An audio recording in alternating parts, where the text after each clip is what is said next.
قال رسول الله صلى الله وسلم وبارك عليه رسولك وحوري صلى الله عليه وسلم أعطيت وحا ليسيي 5 شن أرمود شنتاس أرمود ولم يعدهن أحد قبلي أحد أنيق يقوه الرئي أن لسينين نصرت أنيق وحا يقو قرقاري بالرعب أرققح قال دي إنا يقبق قيان ويقا أرققحيان مسيرة شهر هل بالسعود كده هل بالماشي الله سعودو أنيق هل بالمال الله سعانا يؤسو جيرا إنا يقريريان وقال دي جب يرعب إلهي وكر ديو وخصيصة نبي قال خصيصة صلى الله عليه وسلم وجعلت لي الأرض أرضنا وحال يقدر يجي مسجدا مكان السجود دول كوردنا ميل والبلوجت كذا أيلا يقدر يقول أنبياء هرنا سيدا ما هني أمده هذا سيدا ما يسنهينه مالها بيع ده كنيسة ده هي مالها أمبي أمده هره أيقو مركا يكون كن جريم والظهورنا اللي يقدر يجي أرضنا كل الظهور من واحد ظهير رئيسة أيلا يقدر يجي أولوجو بوريسنا الظهورا تاسو كولا مركا شيخ باب التيمم بسعيدة سعيدة تاسو إلى جهة من واحد ظهير رئيسة الله يقدر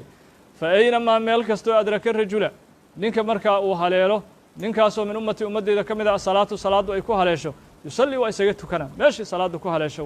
ama ummadii hore biica iyo kanaa'iska iyo meelaan ahayn kuma dukan jirin oo salaadu ugama ansaxaynba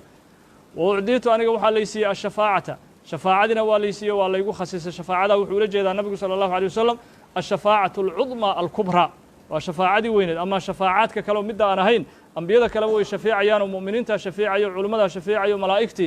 ayaa shafiicayay nabigu wuxuu la jeedaa sallallahu alayhi wasallam shafaa'atu al-'udma ayuu la jeedaa waa midda quraanka ilaahay uu ku sheego asa an yab'athaka rabbuka maqaman mahmuuda shafaa'adaas uu la jeedaa nabigu sallallahu alayhi wasallam baraka alayhi walam yu'da nabiyyu nabiyna lama siinin nabigaasoo qabli aniga iga horeeyay ash-shafaa'atu al-'udma uu la jeedaa shafaa'ada cudmada nabi iga horeeyay ma jiro nabigu sallallahu alayhi wasallam baraka alayhi وبعثت aniga waxa la ii soo saaray oo la ii soo diray ila naasi kaafa dhamaan xaalayihiin dadkoo dhan ayaa la ii soo diray wakaana nabigu wuxuu ahaa jiray sallallahu alayhi wasallam yibcathu in loo diro ila qowmihi khaasatan anbiyada kale aqwaamtiisa iyo dadka ay ka soo jeedaan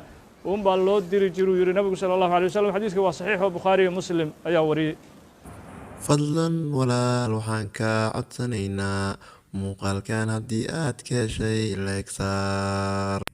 fadlan walaal waxaan kaloo ka codsanaynaa haddii aad nagu cusub tahay nagu soo biir fadlan subscribe saar fadlan gambaleeltana furo si aad uga mid noqotid daawadayaasha ku xiran channelkan kobi cilmigaaga fadlan waxaan kaloo ka codsanaynaa haddii aad muuqaalkan ka heshay walaalahaaga kaleeto muslimiinta u sii gaarsiiyo u sii sheer gare aad iyo aad